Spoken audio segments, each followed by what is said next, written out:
The massive alien space station hung like a glittering diamond against the backdrop of space.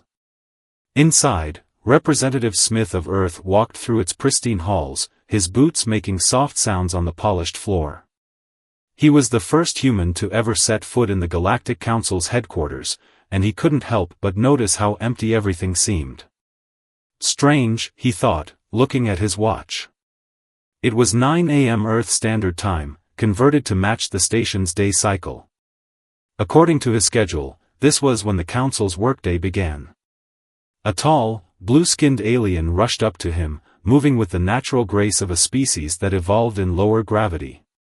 "Human Smith. You're incredibly early," the alien said, antenna twitching in what Smith had learned was a sign of surprise. "I'm Assistant K. The council meeting isn't scheduled to begin for another 4 hours."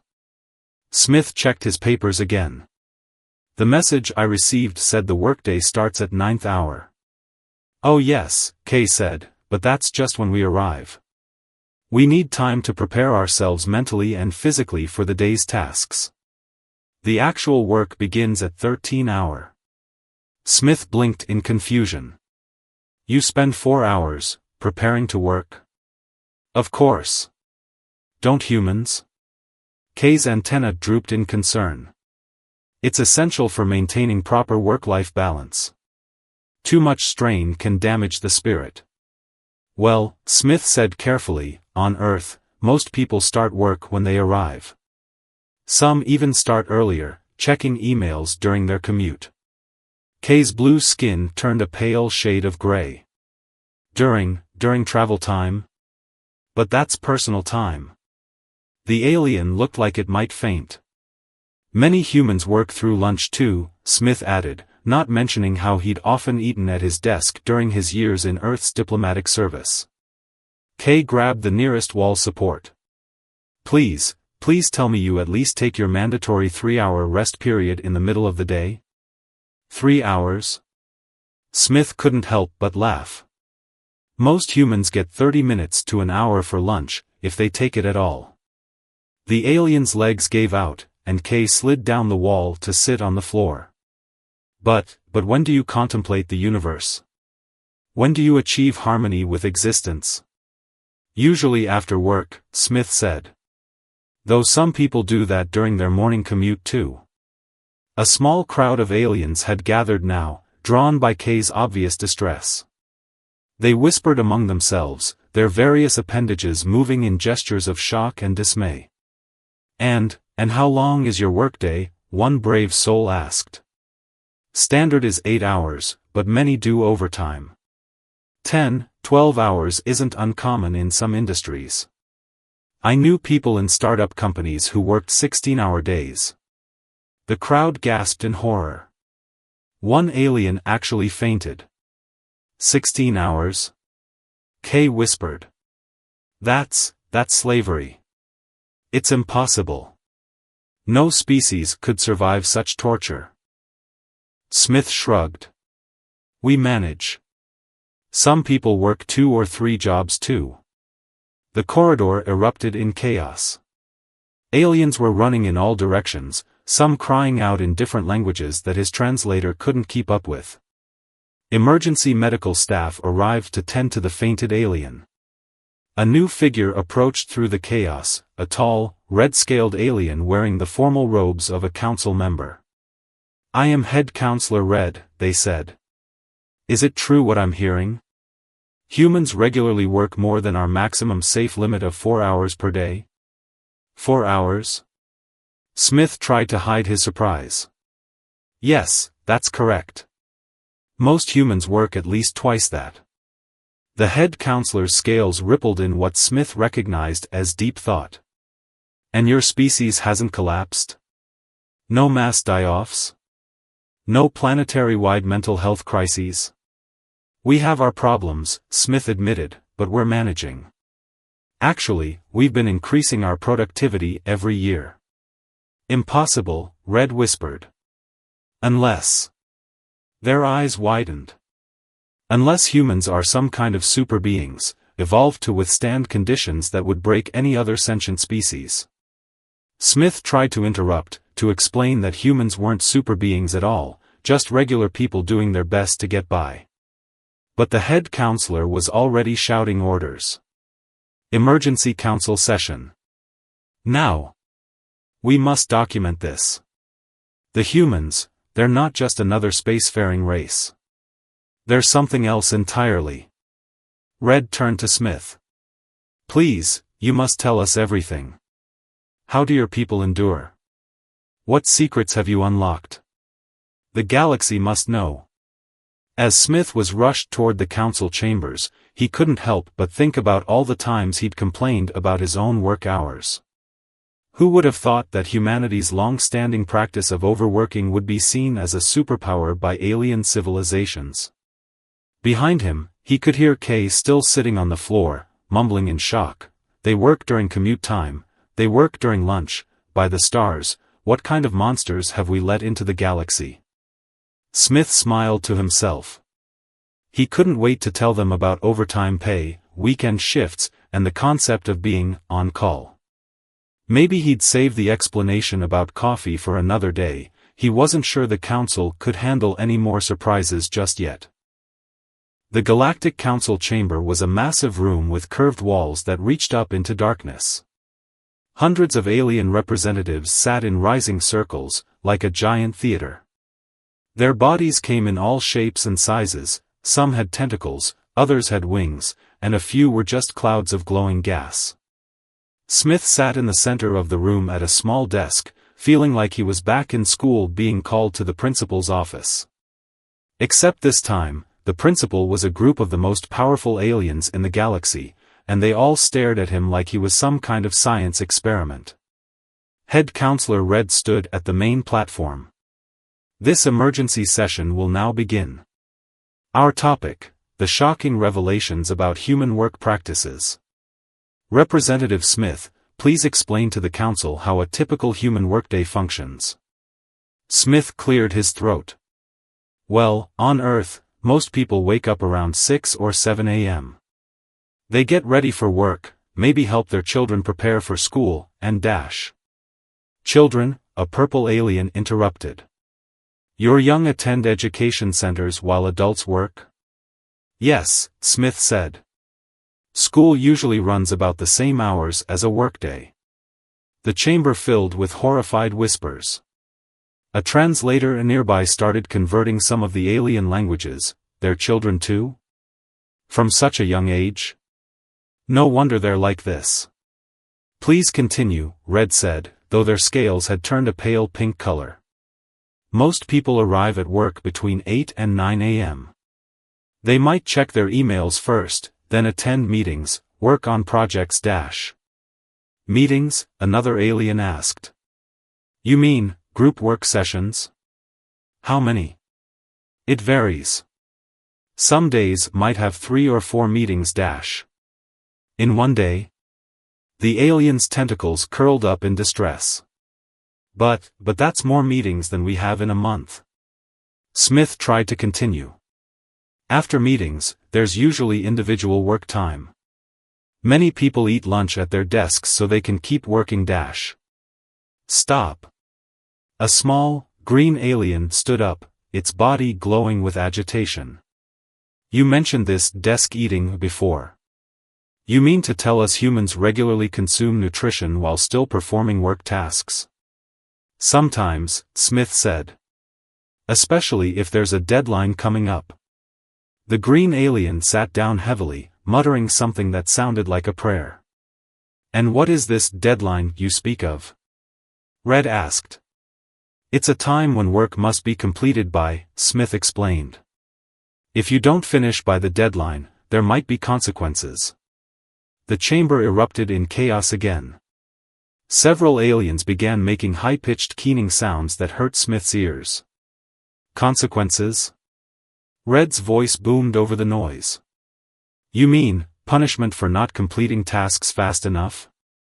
Not punishment exactly, Smith tried to explain. But yes, there might be disciplinary actions, or it could affect your performance review.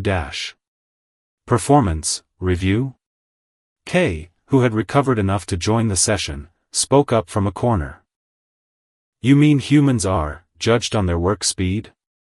Speed, quality, efficiency, teamwork skills, there are usually several factors, Smith said.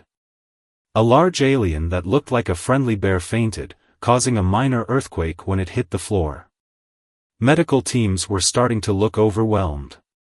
Red raised all 4 arms for silence. Representative Smith, please tell us, how do humans cope with such brutality? Well, we have weekends. What are weekends? Several voices asked at once. 2 days at the end of each work week where most people don't work. Most people? Kay interrupted. You mean some humans work during rest days too? Smith nodded. Essential services run all the time, hospitals, emergency services, some stores and restaurants. And some people take extra weekend jobs to earn more money. The chamber went so quiet Smith could hear his own heartbeat. Then, slowly, head counselor Red approached his desk. Human Smith, they said solemnly, I believe I speak for the entire council when I say we have severely underestimated your species. To endure such conditions, to not only survive but to thrive, it's unprecedented. Really, it's not that Smith started to say, but Red continued. We had wondered how humans advanced so quickly, how you achieved space travel centuries before our predictions suggested you would. Now we understand. Your species has evolved an incredible capacity for sustained effort. Smith wanted to explain that humans hadn't evolved to work these hours, they'd just gotten used to it, mostly out of necessity. But before he could speak, another council member floated forward. This one looked like a cloud of sparkly dust. I propose, the cloud said in a musical voice, that we create a special classification for humans. They cannot be grouped with regular carbon-based life forms. Their capabilities are too far beyond normal parameters. Seconded, came shouts from around the chamber.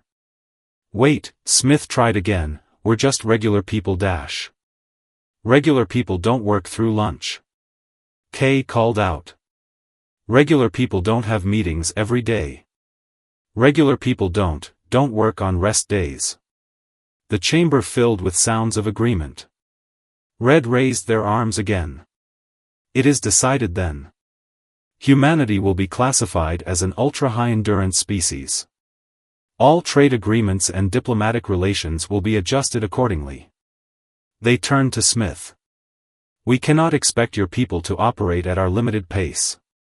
You will be granted special permissions to conduct business at human speeds. Smith sat there, wondering how he was going to explain this to his superiors back on Earth.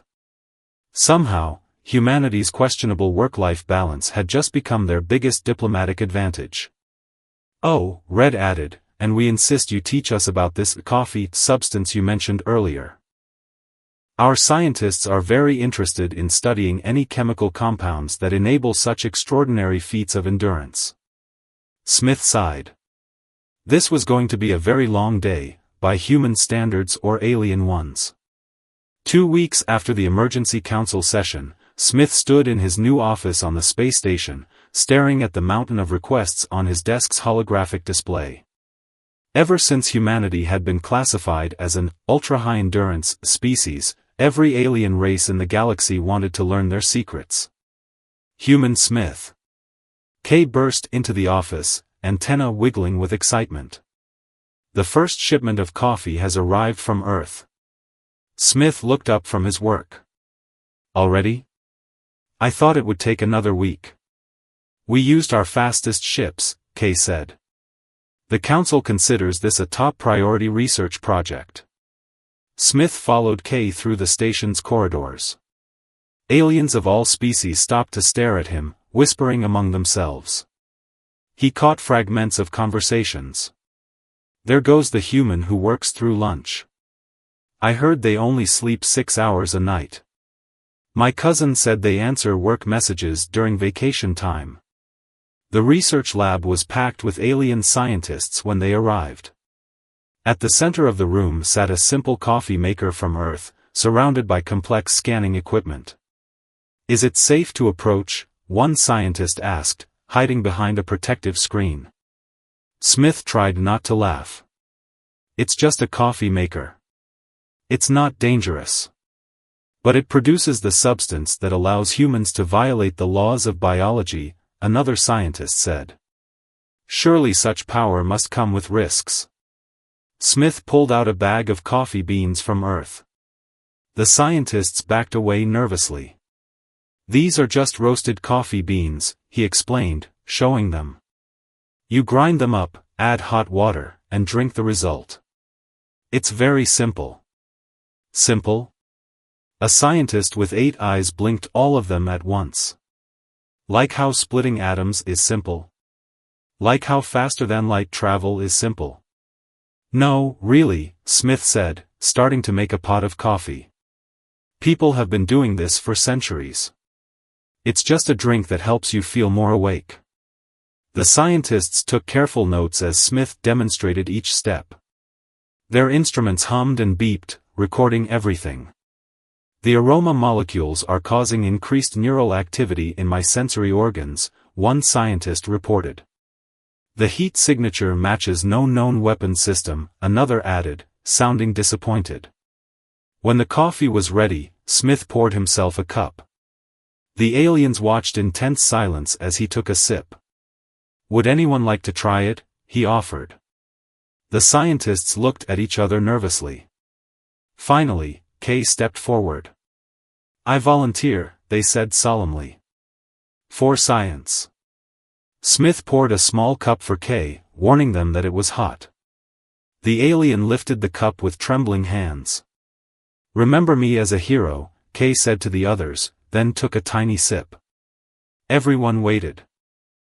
Kay's antennae shot straight up. Their blue skin rippled with patterns nobody had seen before. Their eyes widened to twice their normal size. I think I understand now, Kay whispered. The universe, it's so clear. I feel like I could work for at least 2 hours straight. The scientists rushed to scan Kay, their instruments going crazy. Incredible, one shouted. Their neural activity has increased by 40%. Heart rate is up. Energy levels rising. Productivity potential exceeding safe limits. Kay was now vibrating slightly, speaking faster than the translators could keep up. We must study this further. Begin testing at once. Document everything. Oh. Is this what humans call having ideas? They're coming so fast. Someone write this down. Smith watched in growing concern as Kay started drawing complex diagrams in the air with their fingers, explaining a new theory of quantum physics to anyone who would listen. Maybe we should have started with decaf, he muttered. The next few hours were chaos. Kay couldn't sit still, organizing the entire research library while simultaneously developing 3 new scientific theories and writing a novel. Other scientists, amazed by the results, began trying coffee themselves. Soon the lab was full of hyperactive aliens having what they called revolutionary breakthroughs, but what Smith recognized as a collective caffeine buzz. I've solved faster-than-light travel, one scientist shouted, drawing equations on the walls. I can taste colors, another announced. Has anyone seen my extra arms? I swear I had more arms before. Smith sent an urgent message to Earth, warning, alien biology reacts very strongly to caffeine. Send medical team and lots of water. Also, maybe some guidance on dealing with interstellar workplace safety regulations. By the end of the day, the Council had passed an emergency law classifying coffee as a Class 1 restricted substance, only to be used under strict supervision. They also finally understood how humans managed their incredible work hours. They were all obviously operating under the influence of this powerful, productivity enhancement drug. Smith didn't have the heart to tell them that most humans needed at least 3 cups just to feel normal in the morning. As he helped Kay down from the ceiling where they had been excitedly explaining their new theory about spacetime to a potted plant, Smith realized something important. If aliens reacted this strongly to coffee, it was probably best not to tell them about energy drinks. Human Smith, Kay said, finally starting to crash from their coffee high, your species truly are remarkable. To resist such power, to harness it for daily work, no wonder you can handle so many meetings. Thanks, Kay, Smith said, making a mental note to revise the Earth Council trade agreements to include a mandatory safety briefing about human beverages. Maybe tomorrow we can try tea instead. Tea? Kay's antenna perked up. Is that another power source? Never mind, Smith said quickly. Let's focus on getting everyone hydrated first. As he looked around the lab at the aftermath of the great coffee experiment, Smith couldn't help but smile. Somehow, humanity's caffeine dependency had just become their second major diplomatic advantage in the galaxy. He just hoped the aliens never discovered energy drinks, triple espressos, or, stars forbid, the concept of pulling an all-nighter. The galaxy might never recover. A month after the coffee incident, Smith faced his biggest challenge yet. The Galactic Council had decided to learn from humanity's incredible work ethic by trying something they'd never attempted before, a project with a deadline. Let me understand this correctly, Head Counselor Red said during the planning meeting. We must complete the annual trade report by next week? That's right, Smith confirmed. Earth's government needs it for their fiscal year planning. The aliens in the room looked terrified. Kay, who had finally recovered from their coffee experience, raised a shaky hand.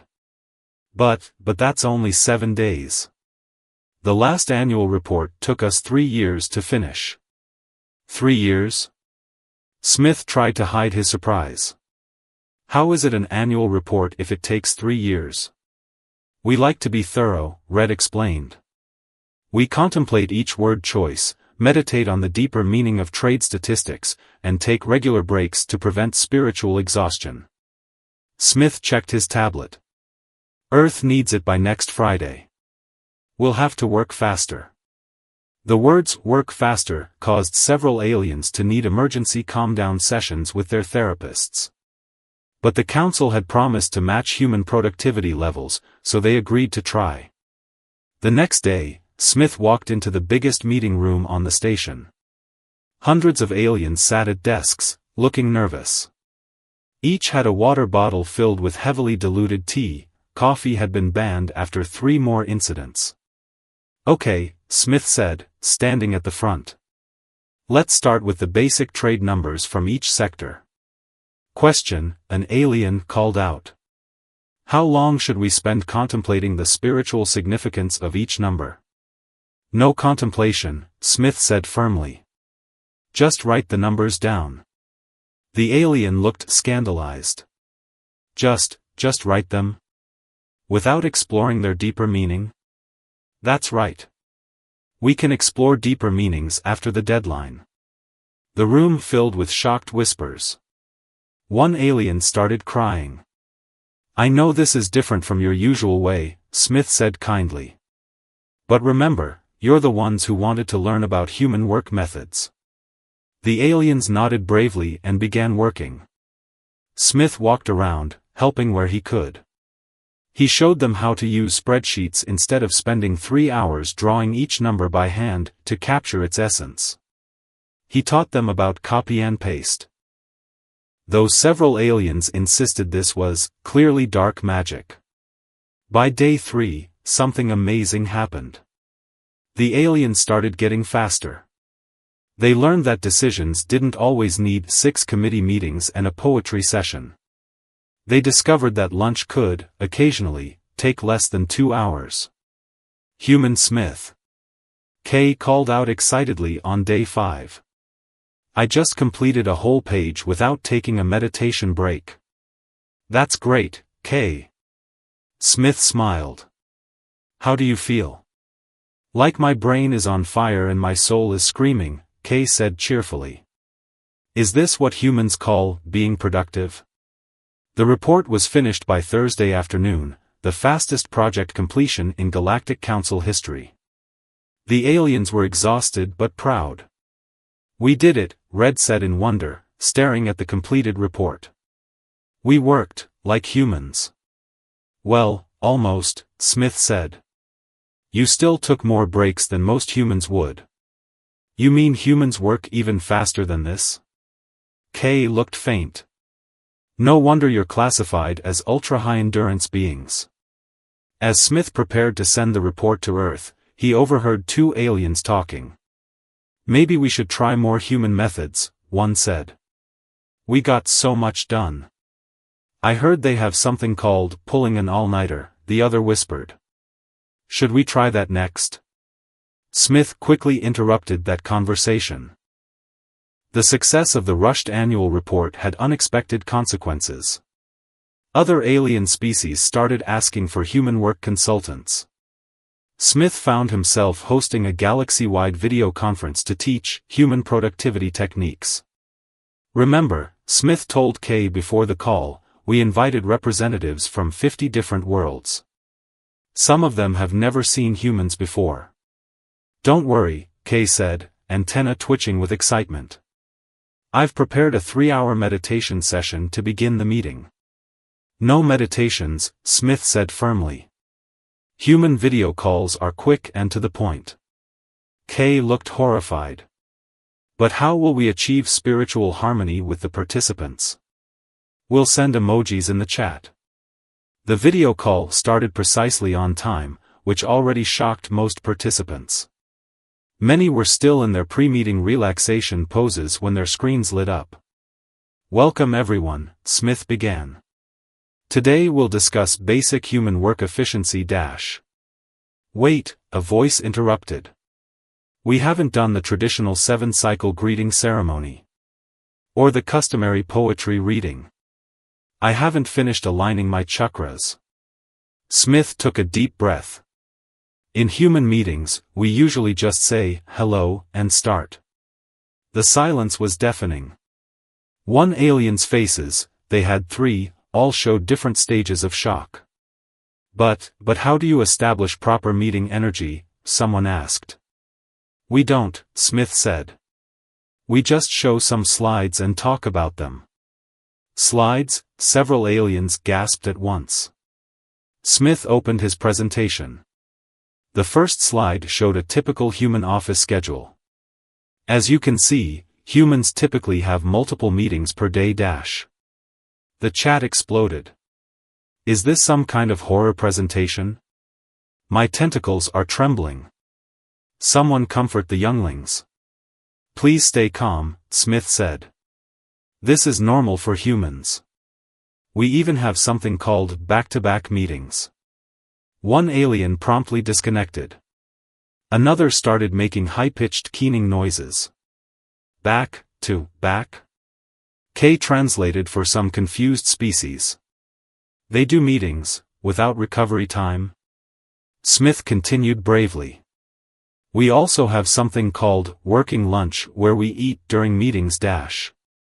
3 more aliens disconnected. Someone started playing soothing space whale songs in the background. But the most efficient human invention, Smith said, is the standing meeting. The translation caused chaos. Species without legs were deeply confused. Species with too many legs were offended. One blob-like alien started stress dividing into multiple smaller blobs. You mean? A trembling voice asked, you don't even sit down to contemplate your tasks? Nope, Smith said.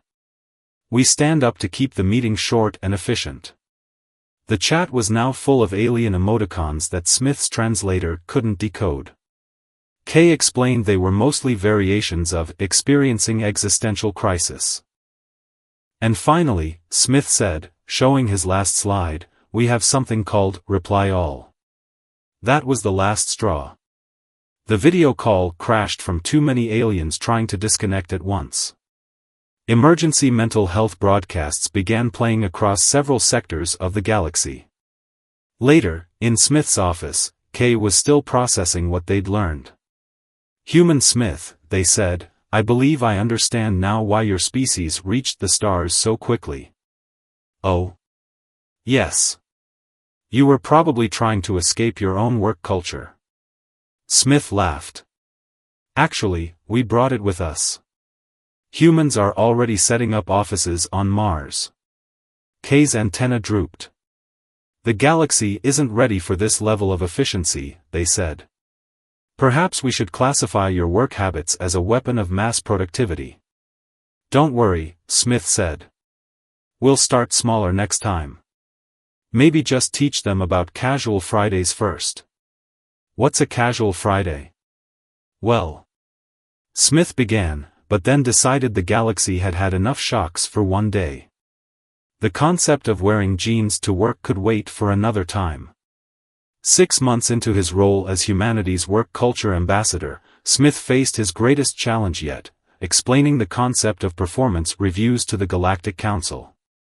You want to evaluate our work performance? Red asked during an emergency council session. Their scales had turned an unusual shade of green. It's standard practice on Earth, Smith explained. We assess efficiency, productivity, and areas for improvement. The chamber erupted in panic. Several aliens began their species' version of crying. One started molting from stress. But how can you measure the unmeasurable? Kay asked, antenna curled into tight spirals of anxiety. How can you put numbers on the spiritual journey of work? Smith pulled out a standard performance review form. It's actually quite simple. We rate different aspects on a scale of 1 to 5 dash. Numbers, someone shouted. You reduce a being's worth to numbers? Not their worth, Smith said quickly. Just their job performance. This didn't help. If anything, the panic got worse. A small alien floated forward, looking concerned. Human Smith, when my species performs tasks, we spend 3 days afterward in group meditation, discussing how the work made us feel. How can you quantify feelings? Well, Smith said, we usually focus on measurable outcomes. Like how many projects were completed, or whether deadlines were met. The alien promptly fainted, creating a small aurora as they fell. And then, Smith continued bravely, we set goals for the next review period dash. Future goals? Kay interrupted, looking dizzy. You mean, you plan productivity in advance? Of course. How else would we track improvement? An alien in the back started stress-singing their species' ancient song of despair. Others joined in, creating an eerie harmony of workplace anxiety. But that's not even the most important part, Smith said. We also do self-evaluations dash. The singing stopped abruptly. Red stepped forward, all 4 hands trembling. Self-evaluation, they whispered. You mean, judging your own work? Exactly. You rate your own performance and then discuss it with your supervisor. The concept of self-criticism combined with supervisor meetings was too much. The council chamber descended into chaos. Some aliens began their species' version of workplace meditation, which mostly involved hiding under furniture and humming. Kay, who had been trying to be brave, finally cracked. Human Smith, they said, voice shaking, does this mean I have to fill out one of these forms? Smith nodded. As my assistant, yes. But don't worry, you're doing great dash. Kay's antenna went completely straight, a sign of maximum stress. But how can I rate my meditation efficiency? My contemplation productivity? My spiritual alignment with office supplies? We'll focus more on practical tasks, Smith assured them. Like how you've helped organize meetings dash. The meetings. Kay wailed. I've been organizing them without proper spiritual preparation. I've been scheduling them back to back. I've become efficient. The word efficient caused several nearby aliens to need emergency relaxation therapy. Smith watched as the council tried to process this new horror of human workplace culture. Some were already drafting new laws to classify performance reviews as a form of psychological warfare. Perhaps, Red suggested weakly, we should take a 6-month break to contemplate this new information?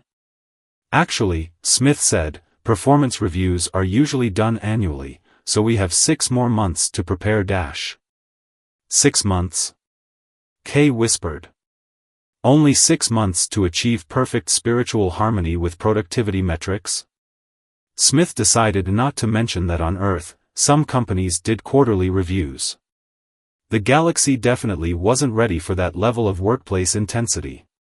As he watched the council members attempt to meditate their way through this crisis, Smith made a mental note, maybe wait a while before introducing them to the concept of KPIs, quarterly targets, and above all, the dreaded 360-degree feedback. Human Smith, Kay said later, still looking shaken, I begin to understand why your species drinks so much coffee. Smith just smiled. Wait until they learned about annual tax returns. 1 year had passed since Smith first introduced the Galactic Council to human work culture. The space station had changed dramatically. Some aliens now used calendars. Others had learned to drink weak tea during meetings. A few brave souls had even tried working through lunch, though they required extensive therapy afterward. But today was different.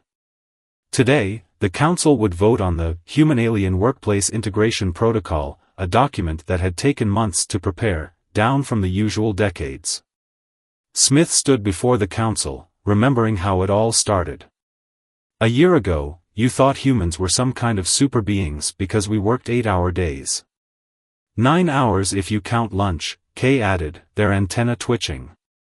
They had become quite the expert on human habits, though they still needed meditation breaks every 2 hours. Today, Smith continued, we're going to try something new. Instead of aliens adopting human ways, or humans forcing aliens to match our pace, we're going to find a middle ground. Head Counselor Red stepped forward, their scales shimmering with interest. Please explain this, middle ground. Smith activated the holographic display, showing the new protocol. First, work hours will be flexible.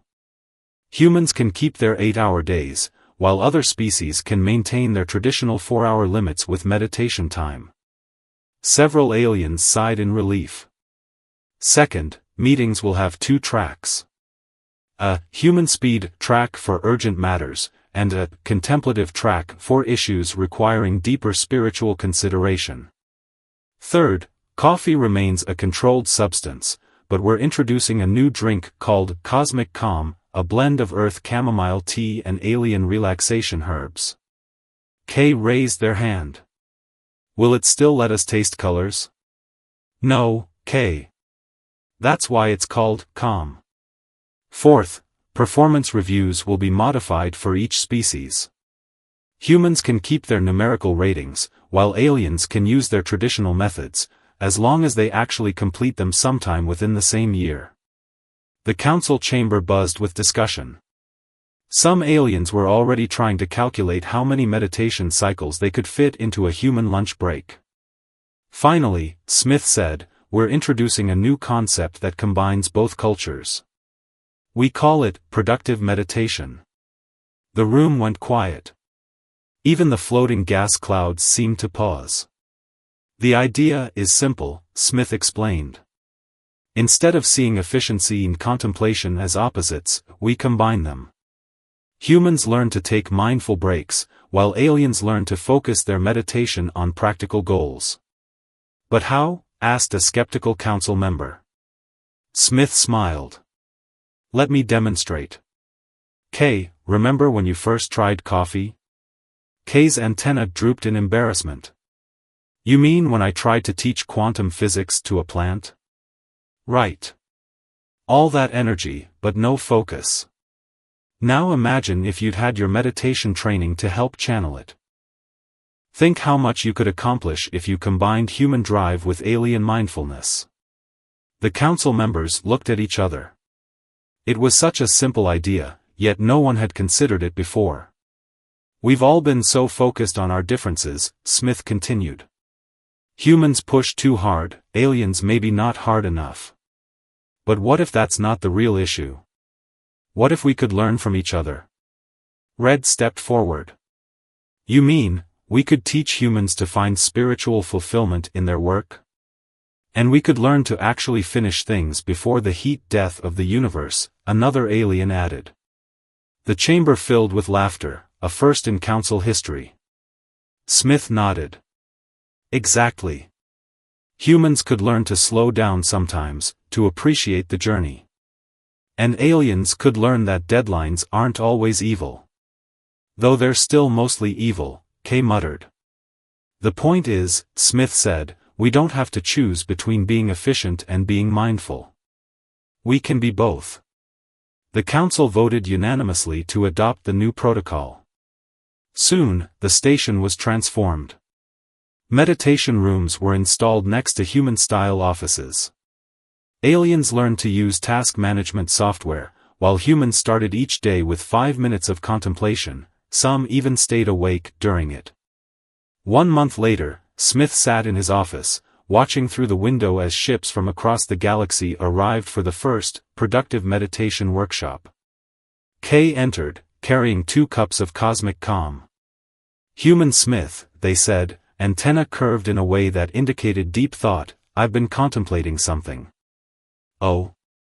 Perhaps this is why the universe brought our species together. Not just to share technology or resources, but to teach each other a better way to live. Smith took a sip of his drink. It tasted like peace and productivity had a baby. You might be right, Kay. Though I still think humans are slightly insane, Kay added. Says the alien who tried to teach physics to a plant. They both laughed, and somewhere in the station, a productivity timer chimed in perfect harmony with a meditation bell. Later that day, Smith sent his final report to Earth, cultural integration proceeding better than expected. Aliens learning efficiency. Humans learning mindfulness. Coffee incidents down 80%. Request permission to classify mission as successful. The response came back quickly, through proper channels, during normal work hours, mission approved. Also, please send more cosmic calm. Earth's productivity experts want to study it. And maybe drink it.